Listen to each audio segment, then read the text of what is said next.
Welcome in, everybody, to Fantasy Pros. This is the Fantasy Football Podcast. It is me, Joey P. Joe Pisapia with me today. Big Pod Energy himself, Mr. Andrew Erickson. Derrick Brown, a.k.a. DBro, a.k.a. the King of Bros, is with us as well. And today is a fantastic show, as always, here at Fantasy Pros, because today it's about diving deep into the first round. We're going to give you draft advice. How do we approach these top 12 players? Who are the players that should be in the top 12 that maybe aren't, who might be next year, and a real deep dive understanding when to take which guy in which format. The whole thing, it's all here. And some people say that you can win a draft in your first round. Some people say you could lose a draft. Some people say it doesn't matter what your first round pick is. Some people say they see Derrick Brown in the bushes at Russell Gage's house. Some people say a lot of things. We're going to try to give you answers to at least some of those questions today. Derrick Brown, by the way, I'm glad you were able to get all of those leaves out of your beard before the show. I mean, if we're just keeping it 100 here, Russell Gage has a third floor apartment, so it makes it a little bit tricky, and the ladder has to go up. Just saying, not that I know, but I know. But we probably need to transition to other topics, so I see. I don't get legalities and troubles and things of that nature. But still, love Russell Gage. Yeah, and if you're watching on the YouTube channel, which you should be, you could see a little bit of ornamental drapery behind my good friend Andrew Erickson, thanks to our friends at Pristine Auction. A little Gabriel Davis jersey here. You're gonna wear that around the house on Sundays, my friend? Only if the Bills beat the Patriots, and then I'll rock some Gabriel Davis. But I can't ever show my my parents this jersey. They would disown me if I showed them that I had a Bills jersey. But I will let everyone know that my track record of purchasing jerseys and the players' performance that year are not great. So I may have just solved the Gabriel Davis debate right here and there by buying this jersey. So we'll see how it shakes out. Thanks for the heads up. So now we've cleared that up. The ADP is dropping. Derek, let's get our rankings up right now and start to make some adjustments right now. Way to ruin nice things, Erickson.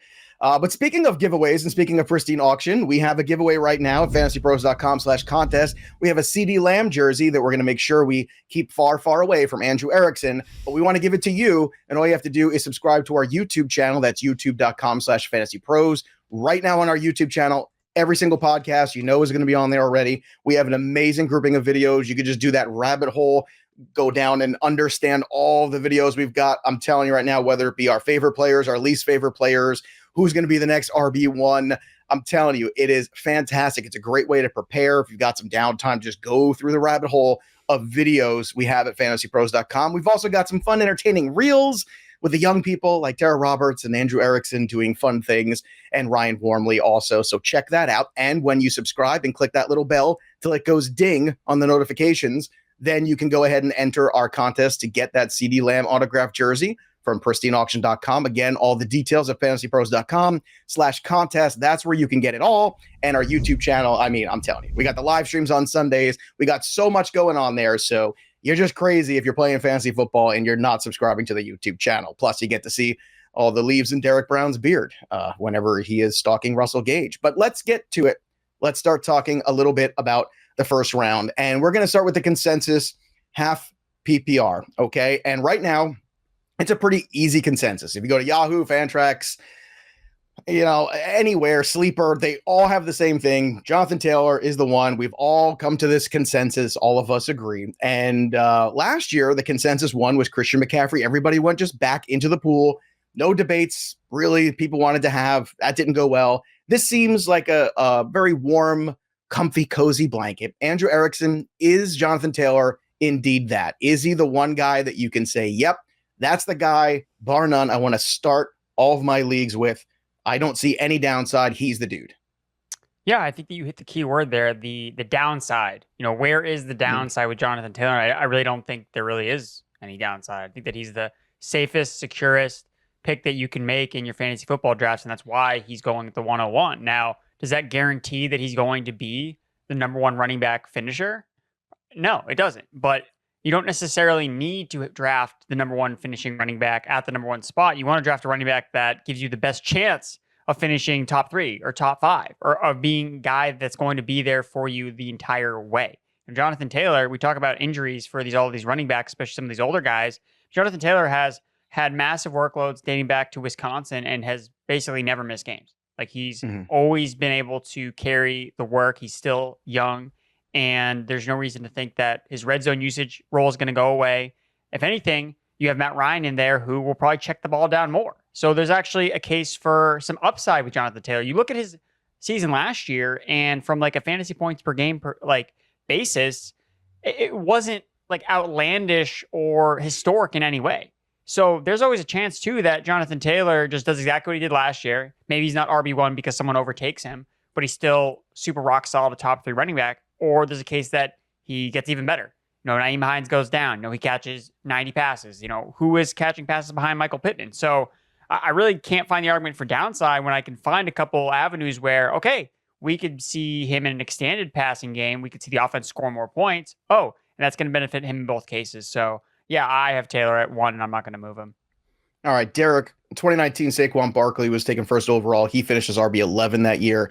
CMC in 2020, taken first overall. He finishes RB50. We know what happened there. He played only 3 games last year. CMC was number 1.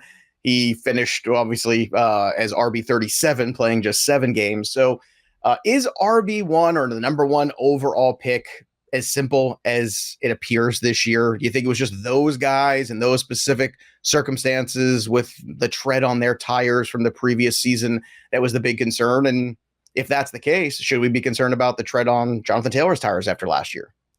I mean, I'm not so concerned about Jonathan Taylor. I think the 101, I mean, I'll push back a little bit. I mean, haven't stared at y'all's ranks yet today, but CMC's still my 101, guys. I mean, I knew we were probably going to disagree about this, but I think looking at having that first overall pick and some of what that allows you, and Andrew hit the nail on the head. Taylor didn't have this otherworldly season. Like, you look at last year, he averaged 22 fantasy points per game in PPR settings. Like, that's not world beater giving you this massive edge.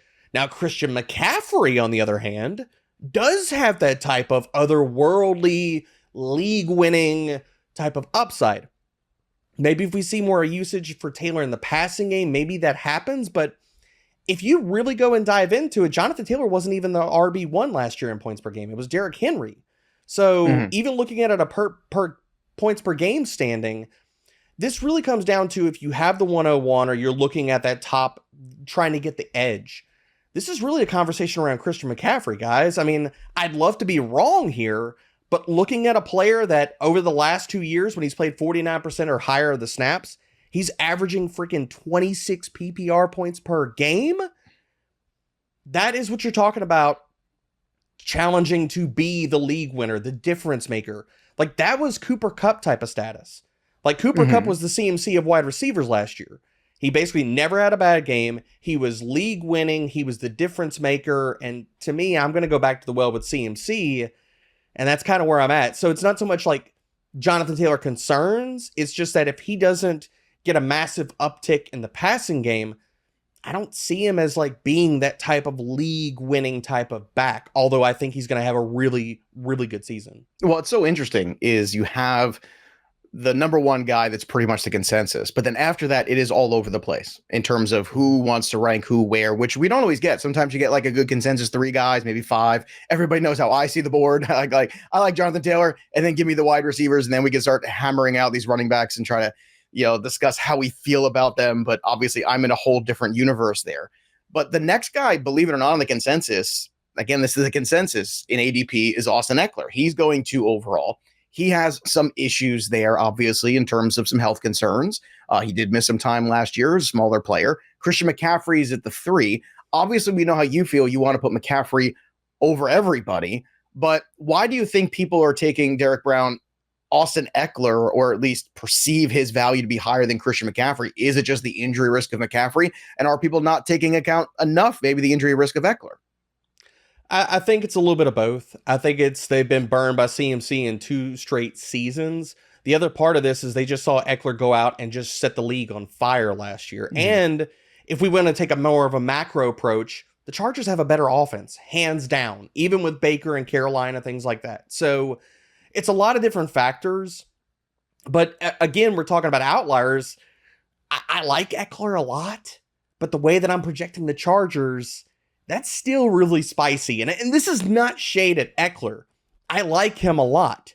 but taking him even that high, and this maybe I'm just showing my hand. I'm a little bit too much Isaiah Spiller love, but I think he's going to factor into this backfield. And for all of the great things that Austin Ekeler did last year, pass game, red zone usage, opportunity share, Isaiah Spiller could cut into all of that this year. So I think it's a little bit twofold as far as why Ekeler is as high as he is and why CMC is not the 101. All right, Erickson, let's talk about the number 2 and 3 spots and how you feel. Is there somebody else you want to put ahead of these guys? Because right now it says Ekeler, McCaffrey. Is that the way you have them ranked also? No, I do not have it. I have McCaffrey at 2, and then I actually have Dalvin Cook at 3. Because okay, so you'll give me the Dalvin Cook argument over Ekeler, because that is really the conversation, which, by the way, for the record, I agree with that statement that you just made. So love that. Well, it's because people are, or the consensus, I should say, is chasing last year's touchdowns, when that is shown to be a very bad approach to fantasy drafting. You don't chase the guy that scored 20 touchdowns last year, who now may have a limited workload with another running back added to the fold. Like, last year was the year to have Ekeler. If you missed out on it, sorry, you got to move on. And that's why he's being ranked so high. Last year was not the year to have Dalvin Cook. He didn't score a lot of touchdowns. Now he's cheap because he didn't score a lot of touchdowns, and he still has the same goal line role. So I just see them in a reverse. Like last year, who were we talking about at the 102? Dalvin Cook. Like he was the consensus 102. What's different about the Vikings besides the fact that Cook is a year older and their offense is probably going to be way better? Like that's like really what's changed. You know, Dalvin Cook is still it was a weird year too, Andrew, for touchdowns, because he went from 13 in 2019, 17 in 2020 to just 6 last year. I mean, that just seems absurd. Exactly. Incredibly so if unlucky. I'm going to push my chips in on, okay, you know, who's primed for touchdown regression here in a way that I want to catch the upswing, it's Dalvin Cook. Whereas on the reverse, it's like Ekeler scored 20 touchdowns last year, 8 of which were through the air. Like that is such a hard thing to repeat. I think only Marshall Faulk is the only guy that's ever been able to do it in 2 different seasons with Austin Ekeler. So that's the game I'm playing. Now, you have to be a little disciplined when you're talking about the guys at the top. Obviously, all of these guys are going to be putting up 15, 16, 17 fantasy points per game. Like they're not going to be, Eckler's not going to be, oh, he's horrible. It's like, no, he's still going to be good, but you have to tell me I've got to pick holes in their games and their projections. It's like Eckler's not going to score the touchdowns this year. Dalvin Cook will, based on the fact that it was reversed last year. So that's why I have Cook at 3 over Ekeler. I mean, even if you just gave Dalvin Cook another 6 touchdowns, I gave him 12, which would have been less than he had in 2019. So that would have been still a disappointment, quote unquote, from the 17 he had in 2020. That's 36 more fantasy points. That's a lot. That's a big difference. I mean, he finished as RB15. If you gave Dalvin Cook 36 more points, I mean, it's a big difference of where he finishes. I mean, it's huge. And not to mention, he did miss a few games as well last year, which brings us now to the next guy who missed almost half a season, but even when he was out, he was still RB1 for most of it, which was stunning and tells you how great he was. It's Derrick Henry at number 4 on our hit list here in the hit parade of first round guys. And Derrick Henry was on pace for another monstrous season. And I understand it was a foot issue. He did come back at the end of the year. So in 8 games, just 8 games, 937 yards, he had 11 touchdowns. Even though he only played 8 games, he still finishes RB14 in half PPR, which you could argue, well, it's because all the guys got hurt and all the issues, and that's why he was still there. But I don't care, man. That is an incredible 8-game span of what he was doing last year. So, Andrew, Derrick Henry right now has, again, probably a little bit less appeal in some of those PPR leagues, which I always disagree with personally. Yards are yards, touchdowns are touchdowns. He gets both of those. He is the offense. He is the focal point. He is ranked at number 4 right now. Do you think that's correct? Do you think that's too high, too low? Where do you stand on Derrick Henry? I think that it's too high, personally. I mean, he's an area where I have him ranked where I'm not going to get him if his overall ADP is 4th. It's because he's not a running back that's used in all facets of the game. Like, we're still waiting on him to see a role as a receiver. I'm concerned about the Titans' offense as a whole, and now he's coming off an injury. Like, that's the one thing. There are so many holes I can poke into the Derrick Henry profile, and the argument against him is, oh, well, he's a unicorn. He's going to touch the ball 30 times a game. It's like, okay, maybe he does, but how long is he going to do that? Like, last year when he was touching the ball 30 times a game, he didn't make it for the rest of the season. Like, fair. That's a fact. And this is the first time he's coming into a season where he came off a season-ending injury. I know he came back at the end of the playoffs, but still he missed the majority of the fantasy. But also you've got Christian McCaffrey, who for 2 years was coming off an injury. But we all feel warm and fuzzy. Derrick has him at 1. You have him at 2. Yet Derrick Henry, who missed half a season last year and did come back and play, still finished as the 9th running back with all of that, has all the touches we want, has all the touchdown equity we want, controls the offense. Why does he not get love at 6'3", 247, but Christian McCaffrey gets all of our love at, 5'10" and 215? Like, I don't understand. I'm trying to explain that to me because I keep having a hard time wrapping my mind around why we're so forgiving as an analyst community about Christian McCaffrey's flaws, but not Derrick Henry's one. Well, I think it goes back to the way that they are used. So McCaffrey he's not taking carries up the middle and grinding in between the tackles. Like, he's catching passes. Like, it's so easy for him to get fantasy points, whereas Derrick Henry, look at how he scores his fantasy points. He needs like these long 80-yard touchdown runs. You go into the first half, Derrick Henry is 15 carries for 40 yards. You're like, where are my fantasy points? Like, where are they? Whereas McCaffrey, on one drive, doesn't even have to score a freaking touchdown. He gets 15 fantasy points. So for me, it's the way that they're used. And when you're catching passes, that's why receivers don't get hurt as much as running backs do, because the way that they're used in their offense, they're out in space. They're not jammed in between the tackles like Derrick Henry is. So for me, that's the way I view it. All right, Derek Brown, I know you probably, your Derrickson is against me today. I could feel it already, which is good. This makes for a good show. I love this. So Andrew tried to tell me, because he's running through the tackles, and I think he's running over the tackles. So to me, I think it's more the other people are afraid of Derrick Henry. I think he is the unicorn. Where do you have Derrick Henry? I know you have him after Christian McCaffrey and clearly after Jonathan Taylor. So where do you have Derrick Henry ranked currently in first round? He is he's not even in my first round. He's not in my top 12. Oh, now come on. He's not. I have wide receivers over him that make it into the top 12. He is. Wait a minute. So explain to me, make the argument of these guys that you have at the bottom of this first round that you have over Derrick Henry. Okay. So there is a laundry list of guys that I will take over Derrick Henry. Now, Andrew laid out a really good case of why I'm not in on Derrick Henry. And yes, it's a lot of this is archetype. A lot of this is usage. I mean, and Joe, let's go back. Let's rewind while I'm waiting for my ranks to load so I can fight you on the players. I'm just calling filibustering. So, yeah, exactly. This is a filibuster. This is a professional filibuster. Okay. Derrick Henry last year with this legendary volume averaged 24.2 fantasy points per game. Now, we're talking about legendary, historic type of volume where he was just gobbling up touches, was on pace to just That's break 2 less records. than the Christian McCaffrey number that you thought was so fantastic, right? You said it was 26 for McCaffrey, if memory serves. I got a good memory. Okay, 26. So we're only 2 points behind. Okay, continue. But you look at how his usage and that type of historic volume only got him up to 24.2 points per game. You go back to the previous season, Joe, the dude ran for over 2,000 yards and he still wasn't even the RB1 overall. That was Alvin Kamara, who used in the same type of profile and archetype as Christian McCaffrey. And he got into the 25 point per game range, 25.2. You go back and you look at what is going to make these running backs league-winning types, and not just 24, but 25, 26. Hell, CMC in 2019, 29.5 points per game. Todd Gurley the year before that, 26 points per game. They need the pass game usage to get there. Now, as far as like my top 12 and the guys that I have over him, obviously I have Travis Kelce.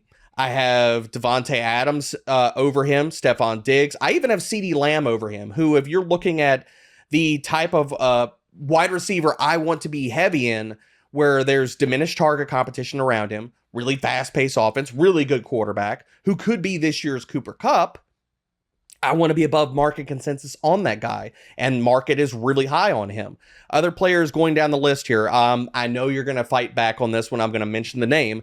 A.J. Brown, I've got above Derrick Henry. Oh, God, stop it. Yep. On what? That ridiculously elite I was trying to gaslight you with Philadelphia Eagles. Yes, the arm of Jalen Hurts for the 1,500 yards of A.J. Brown's going to have it. You want to talk about a guy who's got to do it all by himself and on his own?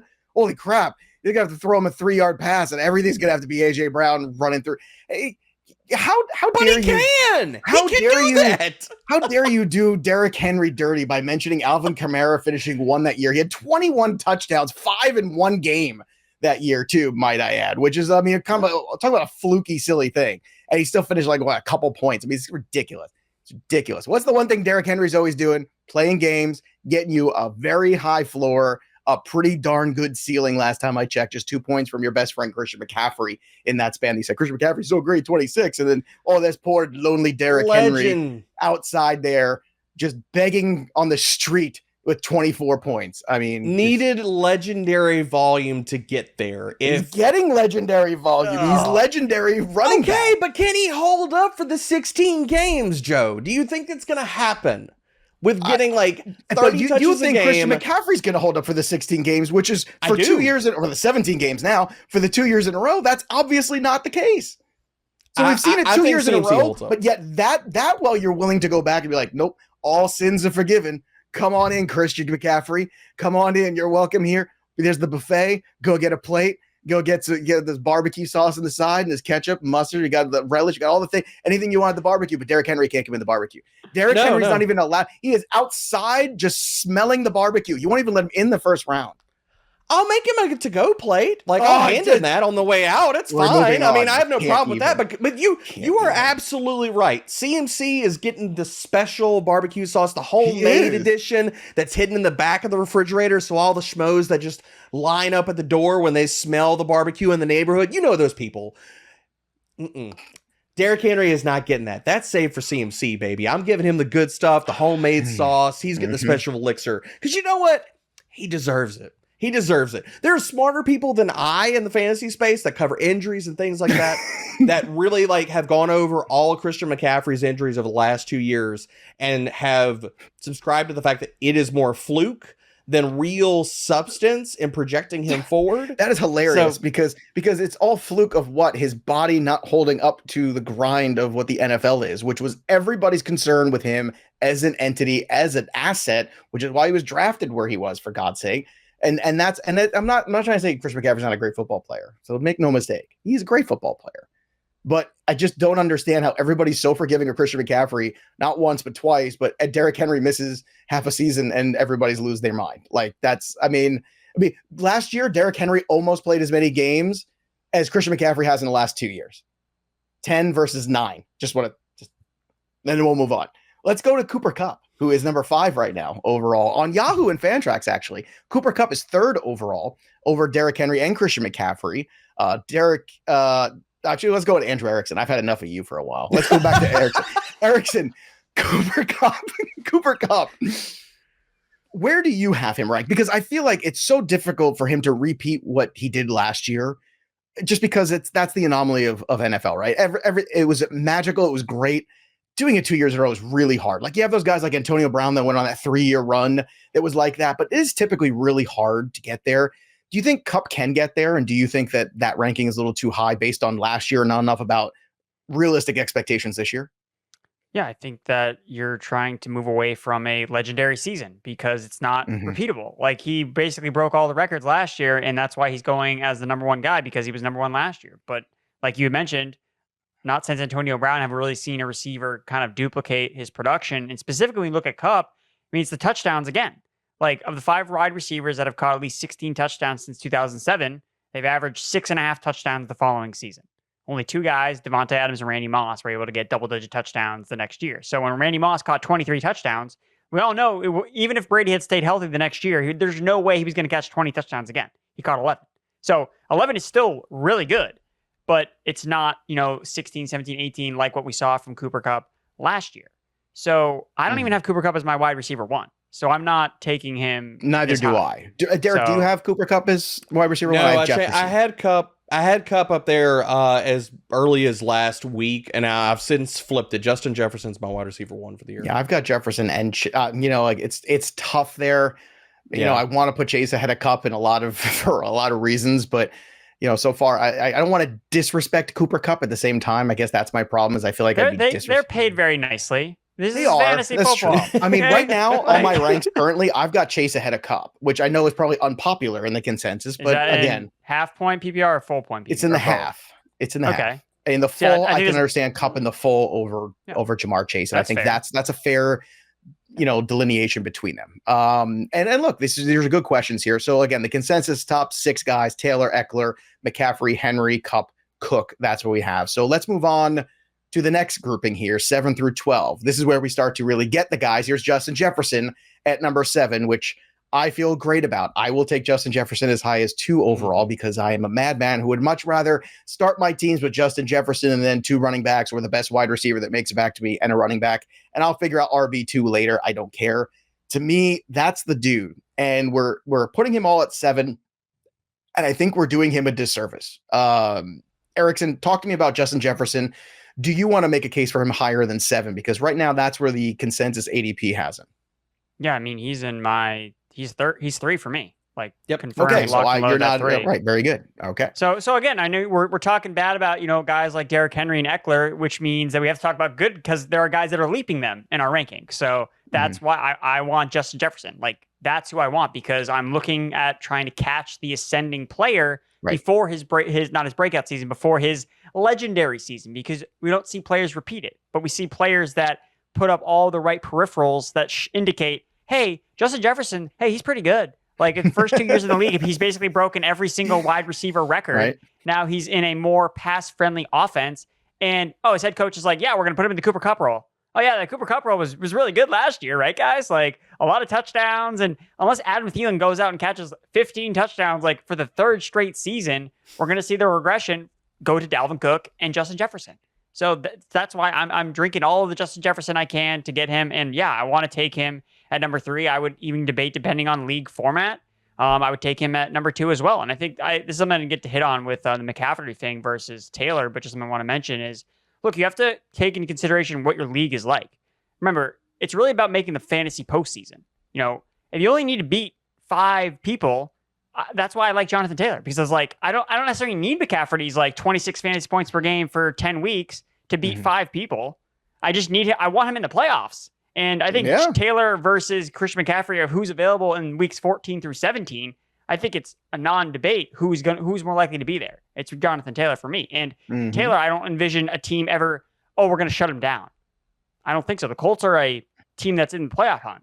Carolina, though, Carolina could be a total dumpster fire. They're like, know what? Got to put McCaffrey in the chamber. Could be. Could. Yeah, exactly. So, but Jefferson, I think, just has the upside to be, the wide receiver 1. So I have him ranked as a wide receiver 1. He checks off all the boxes in terms of last year, weighted opportunity. He was number 1 in the NFL. So factoring in air yards, factoring in red zone targets, he was number 1 last year, even during Cooper Kupp's legendary season. All right. Let's talk about Justin Jefferson with you, Derek Brown. Do you have him higher than 7 in your ranks currently? Yeah, he's the 3rd overall player for me. All right. I love Justin we all come Jefferson. Together at the barbecue. We could all sit down and eat the ribs now. Yeah, we're all passing around the secret sauce, man. I mean, look, Jefferson is that dude. It doesn't matter whatever efficiency metric you look at, how you parse out his production. He's that dude. And we got a small sample of what he could do for maybe the entire season this year, last year with Adam Thielen out. He was gobbling up targets. Like, nobody could stop this guy. The only hindrance on Justin Jefferson was Kirk Cousins. So if we have a better offensive system, maybe the offensive line gets him a little bit better protection this year. I mean, it's wheels up for Justin Jefferson. I think he can absolutely crush. I mean, and we're talking about difference makers. He could have that type of Cooper Kupp season where he is touching 25, maybe 26 points per game. And you're staring at week 6 and you're saying, why did I draft Derrick Henry over Justin Jefferson? Why did I do that to myself? Which I wouldn't do for the record. I just want to make sure. I want to make sure people don't misinterpret. Yeah, I just want to make sure it's not some backhanded. This wasn't directed at you. I feel a little triggered. But no, I would not do that. I've already been very clear. It's funny to me, DBro, though, that like I feel like the thing that's holding people back from really embracing Justin Jefferson as a top 3 pick is Kirk Cousins. But he's thrown 1,400 yards to him in his rookie season and 1,600 last year. Yeah, you'd like a little bit more touchdowns, but touchdowns can be variable. And the Vikings last year were in so many close games. Every game with them was like 3 or less every single week. It was so bizarre. You hope that they fix some line issues. You hope that the defense is a little bit like there's some things in there, but you almost don't want the defense to get too good because you want the shootout aspects here. You want things to open up a little bit maybe in this offense, and maybe it will under the new head coach. But yes, it's so funny to me that Cousins is the thing that hangs people up about Jefferson. Meanwhile, the last 2 years, the yardage total has been insane. Najee Harris is number 8 overall, and I feel like people are just settling here. This is my problem, Derek, when we get to this range in the first round where people are settling. They're like, well, he's fine. He's good. He's going to get a lot of opportunities. The offense isn't great. The offensive line isn't great. He's a great player. Let's just settle. I would much rather have Chase, personally. I would much rather have Jefferson. He's already ahead of him. But Najee Harris is 8. Do you think people are settling for Najee Harris? I think it's a volume play. I like Najee. Like, I have him at 7th overall right now. And yeah, he's in a range where you're really just you're picking, where am I going to go? Am I going to go safety in the first round? Am I going to get my guy? Am I going to go upside? What's your approach for the first round? I don't have a problem with Najee. No, do I think Najee is a league winner in the sense, could he be RB1 overall, considering the context of the Pittsburgh Steelers offense, their offensive line, how bad it is? Not really. But do I think that he's got a pretty good case just based off of volume, pass game usage, to fall inside the top 3 or top 5 based off of just the volume, and he's going to be the engine of this offense? That's possible. So I'm in line with consensus on Najee. I won't have any problem with anybody drafting, like taking an upside shot on, like, say, CeeDee Lamb or somebody like that, or Stefon Diggs or somebody over Najee. I have no problem with that. And yeah, just to be clear, I have Dalvin Cook as number 6 overall. So I have Dalvin above Najee. I love Dalvin. Yeah, like, if you're making bets outside of CMC or Jonathan Taylor for the RB1 overall in fantasy, Dalvin Cook is where I'm going to push all my chips into. And I will take him early. I will take him aggressively. Hell, I was out there in the streets I was 2 years ago when he was coming off of the ACL surgery, and people were like, how could you take Dalvin Cook at the 105? How do you think he's a top 4, top 5 pick? And then he goes out and he goes legend mode on people. Oh, and dude, he's the RB2. His rookie season, I had all the shares. His second season, I had all the shares. I've been a Dalvin Cook guy for years. In college, I loved it. I know the knock on him in college was he fumbled too much. And I was like, well, that's fine. Well, then his combine wasn't good. His combine wasn't great. I'm like, look, I watched a guy play at college. He's pretty good at football last time I checked. This could be really special. But you said something really interesting there, which is you said, can he be a league winner? And I think Dalvin Cook, the answer is yes. I think Justin Jefferson, the answer is yes. I think Jamar Chase, the answer is yes. Najee, I have a tough time getting there. Do you have a tough time getting there, Andrew, with that? The answer is, or I should say the question is this guy a league winner in the first round? Do you think Najee is the answer? Well, I think with Najee, the interesting thing with him is if no one else is like the league winner, then Najee is by default like the league winner. The kind of fault, he kind of like Ezekiel Elliott being 6 RB overall last year. Yeah, well, and not to shade, kind of like Jonathan Taylor last year. Like, 22 points per game is good, but is it great? Yeah. Just saying. I don't want to shade Jonathan Taylor too much, but just throwing that out there. No, it's a valid argument, but there is, so when you're playing this game, we play it on a week-to-week basis, but at the end of the day, when you have the running back that scored the most points overall, like not points per game, there is merit and value to that. Like that does matter. Obviously, it's less of a problem when you have the waiver wire and you're not just taking zeros. I think that in like the best ball format, I think it's kind of interesting. So for me, Najee is someone that's super safe, super secure, and if I'm doing a hero RB approach, like he's the guy I'm probably pegging. I feel the most confident. He's probably going to play all the games. Like he's still young. It's only his second year in the league.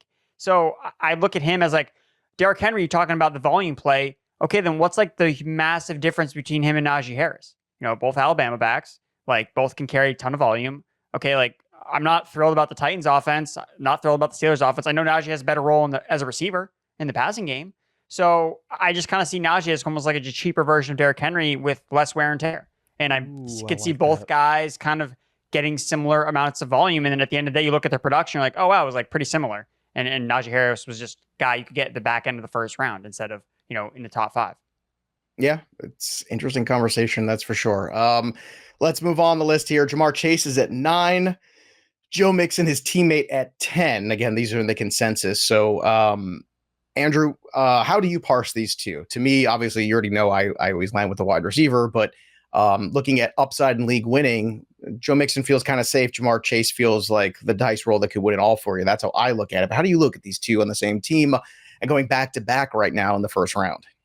Yeah, I would definitely lean towards probably Chase here as well. I think that the shooting for the upside, shooting for the elite wide receiver, because there are not as many. It's weird to kind of think this way, but I think that there are actually fewer like elite wide receivers than RB1s. I don't know if that's a hot take or whatever, but Joe Mixon is going to be good, but Jamar Chase could be great and fantastic. And Mixon, for some reason, sometimes is actually available like in round 2 because people just kind of like don't like him, even though he was RB3 last year. And nothing's really changed about his situation except that they have a better offensive line for the Bengals. But with Chase, this guy could again put up 1,800 receiving yards next year and score 20 touchdowns. The Bengals could throw the ball more next season, and then you're like, well, the lines improved. That was a big problem last year. Yeah, so I'm so for, because also too, when you're talking about in round 1, if I take Chase in round 1, just knowing all the drafts that you've done, you've been in the draft or the draft wizard, and you know that you can get a running back not too different from Joe Mixon in round 2. Whereas the drop off at wide receiver, I think you're going to see a significant downgrade going from Chase to the wide receiver that you draft in round 2, whether that is like a CeeDee Lamb, if he's there available, if you're picking at the back end of round 1. I would much rather have Chase plus a round 2 running back versus Joe Mixon and CeeDee Lamb. I think that is the perfect way to put it, which is comparable guys to Mixon around the corner. Once you get past, Adams and Diggs, who probably go around the turn, we'll get to that in a second. There is a drop off from Chase, obviously. It's a big one in terms, and this is why tiers are so important. This is things like relative position value so important to understand like where the dip is. And this is why when you go to fantasypros.com, you see the rankings, you go and look at our ranks, we all have tiers. So you understand where the drop off is and how you really have to take that into account, like how far apart some of these guys are. For you, Derrick, I'll put the same question to you. Chase, Mixon, is that the same order for you as it is in the consensus here? I've actually got I don't want to say a Grand Canyon, but Chase is, he's the 5th overall player for me. I got Joe Mixon down at 16. So if we're going to talk about how big the divide is, yeah, it's huge. And there's one thing that I want to illuminate about Chase's game that we saw down the stretch that I think we could see more and gives him another added element to his ceiling. You have a lot of wide receiver archetypes, guys that can win deep and win down the field. It's very, very few wide receivers in the NFL that can not only win deep, but also are just absolutely elite after the catch.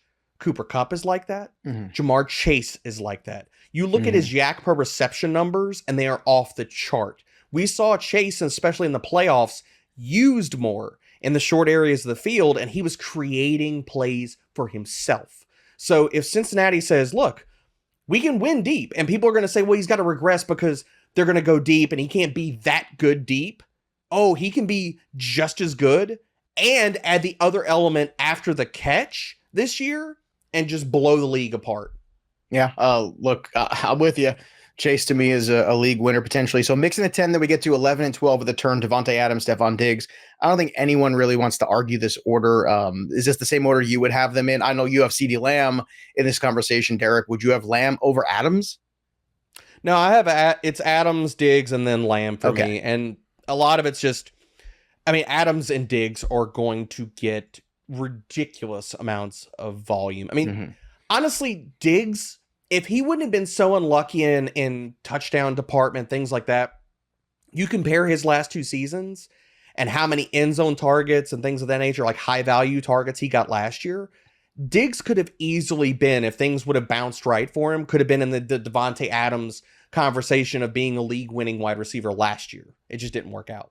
Yeah, that's fair. Last year he had more touchdowns, ironically, than 2020, but 300 more, less yards year over year. So that was kind of the difference between Diggs' 2020 and 21 season. Andrew, how about you when you look at these last two, Adams and Diggs? Is that how you would close out your first round as well, and Adams over Diggs? I have Diggs over Adams. I don't think why? That's because he has a quarterback that we've seen him play with before in the NFL. Why are we taking the risk with variance? We don't know. Well, you guys are taking it with McCaffrey, who now he's playing with a different quarterback. mean, yeah, but the quarterbacks that's never a matter. terrible thing for me to say at this juncture in this podcast. The quarterbacks never matter with McCaffrey, though. Like, he's played on horrible offenses, and it has never really mattered who the Panthers quarterback has been. But I think it matters that Davante Adams has a downgraded quarterback, and Stefon Diggs has the same quarterback who also happens to be the best one in fantasy, in Josh Allen. Okay. So I don't know. Like, make the argument for Davante and Derek Carr over Diggs and Josh Allen. Well, I'm going to make the argument of the talent of Davante Adams is extraordinary. I think Diggs is a very good wide receiver. I think Adams is special. I think that's the only difference. So to me, it's not that he's working with a quarterback he's never worked with for the first time either. I mean, if you go back to college days, it was like 10 years ago. You know what? I know you might not care about it, but there were some ridiculous numbers they put up in that conference. I mean, what was it, like 21 touchdowns they had in one season together? It was nuts. So, I know you were watching it, stroking your hair while you were watching the Fresno State highlights. It was a long time ago. It was wow. I was. And I'm old enough to remember that. And I'm old enough now to buy back into it. Whereas, if we want to keep buying into the progress of Gabriel Davis and that guy that you have that you keep touting behind you, if he's going to step up into that void and be this number 2 who's going to challenge Diggs, there's a world where I feel like Andrew Erickson said this. There's a world where Gabriel Davis becomes the new Stefon Diggs. I don't see anybody becoming the new Davante Adams on this team. This is a spicy show today. You could tell we were all like rested over the weekend. I felt that slight, Andrew. I felt that slight about the hair, man. I got some ricochet off of that. 10 just years being from honest. now, I'm going to look the same. That's all I'm going to say about that. 10 years ago, I said it, Joe. You're the Paul Rudd of fantasy football, man. We all keep getting older and uglier, and you just look the same every single year, man. Keep getting older. I stay the same age. That's all right. But Erickson, so you're again obviously not feeling the Derek Carr, Davante Adams connection. You're just buying into the Buffalo Bills ecosystem, correct? Yeah. I have Davante Adams still 5. So he's just behind Diggs. Like, I just think that Diggs and we're Josh just saying Allen that's wrong. That's all. Are better. Okay. Whatever. All right, let's get to some other questions here. Andrew Erickson, give me the name of a player who you think is going to be in this first round next year that's not being drafted in the first round right now. I love this question, and it's DeAndre Swift for me. I figured where you were going. Actually, that's actually wrong. It's Javonte Williams. Because for some reason, I always overlook Javonte Williams. I always forget to say his name. Both of them are on my short list, too. Javonte Williams, I'm glad you remembered that he played football today. No, I know. I actually, it's funny. When I was writing these down, I didn't put Javonte, and then I'm like, wait a minute, duh. Like, he's literally... Yeah, because I was going to pound you on that, dude. Yeah, because he was already ranked as a first-round pick before Melvin Gordon signed there. So all that has to happen is, Javonte could have just another, productive year, be efficient, maybe not be an RB1 because of Melvin Gordon, but then Melvin Gordon leaves in free agency, and then he's in the first round next year. So Javonte, I think, is so clearly going to be a first round pick next year unless he gets hurt or something like that. But besides him, based on like situation of how the team is structured, I would put Swift in that conversation, especially in PPR, because if Swift stays healthy, Swift has a bigger red zone role in a Lions offense that I think is ascending. Really great offensive line. Jared Goff is a fantasy football running backs like dream at quarterback, a guy that doesn't move and checks the ball down a ton. So Swift is the best player on the Lions. And I think that if he's featured, stays healthy, I think he could have an Austin Ekeler-esque season from last year. Javonte and DeAndre are my 2. I would also, throw in CeeDee Lamb as a possible guy too that could get in that conversation. And this is another reason why I'm so comfortable taking the early wide receiver, because I feel like that second or maybe even third, if he slips that far back around on the turn, where you get Javonte potentially, where people are just so unsure, like that's a risk I'm willing to take because the payoff is so huge. And I've already got Jefferson or Chase or Kupp that I can afford to take that risk. I have a little bit of that weekly floor that's but just a little bit higher than everybody else's team. Are those the names for you, Derek, or is there somebody else? I mean, I'm waiting for you to say Saquon Barkley because I feel like that's what you want to say. Well, Saquon might be in the first round before we even finish this draft season, the way his team is going. No. So, Javonte and Swift were the top 2 names, but I've got a 3-pack of players that I want to bring up here. Okay. Real fast. Michael Pittman is definitely a name I want to discuss because I think that if he garners this 25-26% target share, Matt Ryan is still in town next year, maybe the next 2 seasons after this one, then I think Pittman could make it into that case. I mean, look, like We're talking about Stefon Diggs. We're talking about Davante Adams. I mean, if Pittman gets that type of target share, he's the only show in town pretty much. He could be there. And really two running backs that we've been talking about in mock draft episodes, and really why the running back dead zone is kind of a fallacy right now. Travis Etienne and Breece Hall could easily be in the first round next year. If you see some of these running backs drop off, you still think Breece Hall could get there? I think Breece Hall could get there because I think that people are sleeping on how good the Jets offensive line can be this year. I think they could be a top 10 run blocking line. Hell, last year, Joe, over the last, I think it was like 6 or 7 weeks of the season, they were first in yards before contact per attempt. And all they did was go out and get better this offseason. Like getting Tomlinson in there. They still have McGovern. I don't even care if Becton plays or not because Max Mitchell is a freaking stud. He is going to be a mauler in the run game. All right. Quick question here, too. I don't follow up on this. Travis Kelce's kind of on that fringe. Are you guys, I mean, I'm not of the mind of any of the tight ends in the first round, but I think Derrick said you had Kelce at the first round still, correct? I do right now. I could see him still there. It comes down to, I think there's some other players that are shifting around. Like if we see these 5 players we talked about, he could get pushed into like the early second round walking into next year's draft. Erickson, if you're in one of those leagues where you get to pick your first round draft slot, as a lot of people do, year over year for a myriad of reasons, different leagues work different ways, where if you finished last year, you get to pick your draft slot this year. Where would you pick? Where would you want to be drafting in the first round? Or your draft spot, I should say. Yeah, I mean, I think that picking first has its merits because you get to pick the best player, in your opinion. Mm-hmm. And I know it hasn't worked out in the last couple seasons. I was going to say, except it hasn't worked in 3 years, right? Yeah, right. But like that has nothing to do with, just because, those guys got hurt. I mean, it's just, that doesn't necessarily mean Jonathan Taylor is going to get hurt because McCaffrey got hurt last year. I don't think that there's really anything. You get to pick the best player. Like you can have the number 1 overall pick and pick Justin Jefferson if you want to. Like and no one's might. There's no there's no stopping you. And also, if you are holding these draft slots, I know I'm in a league where I have the number 1 overall pick. I picked it, and I can trade it if I want to. And you're holding a lot of value, I think, with the number 1 overall also pick. Fair. And if things change during the preseason, I can change my mind too. And then ultimately, I decided to go with the wide receiver, Justin Jefferson. I felt safest about that. I can change my mind. Whereas if you're at 3, oh no, like now he's going to be gone by 2. So I think that 1 still has a lot, but I think for me, I like the middle. So around probably like pick 5, where I know that I can lock in I can either lock in one of the Vikings, basically. It's like Justin Jefferson or Dalvin Cook. One of them should be there. Lock one of those guys in. Stealing all my notes. And then I just love, the running back or receiver I can get in the middle of the second round. And it kind of flows together really well.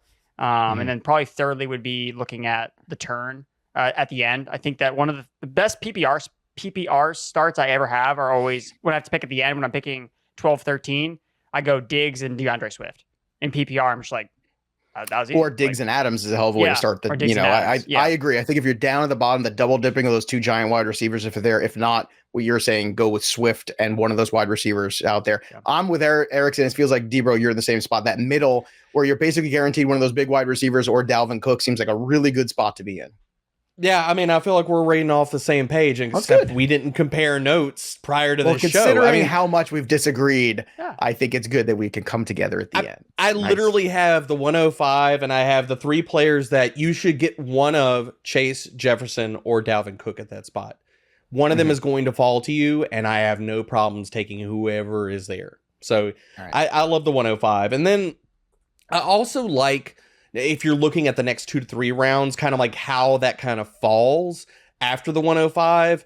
I mean, there's just a lot of smattering of players that like I fall into this range that I like. Like in the second round, maybe I get Barkley, Evans. Maybe the third, I get like somebody we're talking about. Like I can get Pittman, or maybe Akers is there. It's just, it works out really well when you're at the 105, 106 range, where you can get one of these top guys we've been spreading all the love about, but then how the draft kind of falls from there, and walk away from, say, the top 4 rounds with 2 really good running backs and 2 really good wide receivers. Yeah. All right. Good strategies here. We're going to wrap things up with a listener mailbag question right from our Discord channel, which again is free to join. But if you go obviously premium at Fantasy Pros, and you can right now at fantasypros.com/offers and get 12 months for free by just making a little deposit on one of our partner sites there.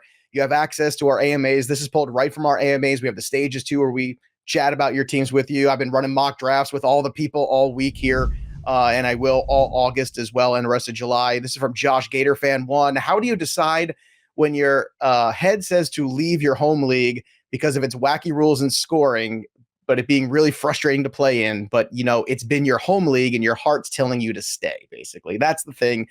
Look, real quick on this, my answer is this: if it's no fun, I'm done. I don't care who's in it. If people don't want to, come to reality about scoring and have a league that makes sense, and people want to do weird things for the sake of being odd and without purpose, if you're not having fun, don't do it anymore. That fantasy football is supposed to be fun.